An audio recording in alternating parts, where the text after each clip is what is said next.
இன்னைக்கு வானம் ரொம்ப தெளிவா இருக்கு. நம்ம வேணா இந்த கோட்டையை பத்தி பேசுவோமா? மாஸ்டர், நீங்க தப்பா நினைக்கலனா ஒரு கேள்வி கேட்கலாமா? பேசிட்டா இவ குரல் என்ன கோவில் மணி மாதிரி டங்கடி இனிமையா கேக்குது. உனக்கு உயிரோன பயமா என்ன? இல்ல, உங்க விருப்பப்படி மணிக்கட்டுலயோ கழுத்துலயோ கட்டி தொங்க விடலாம்.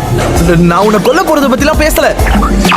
என்ன மன்னிச்சிருங்க மாஸ்டர், நீங்க உயரத்தை பத்தி சொன்னதும் எனக்கு வேற எதை பத்தியும் யோசிக்க தோணல.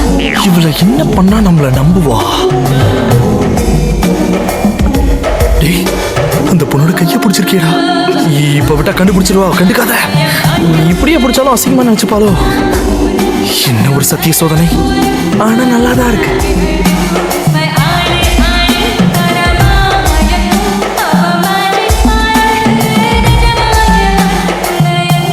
சுத்தம் பண்றேன்னு சொன்னேன், ஆனா இப்படி சுத்தமா போயிடுச்சே.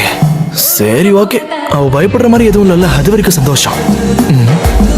இந்த மாதிரி அழிய வைக்கிற சூனியத்தை நான் இது வரைக்கும் பார்த்ததே இல்ல. ஐயோ, சூனியத்தை சுத்தம் பண்றதுக்கு தான் யூஸ் பண்ண, வேற எதுக்காகவும் இல்ல.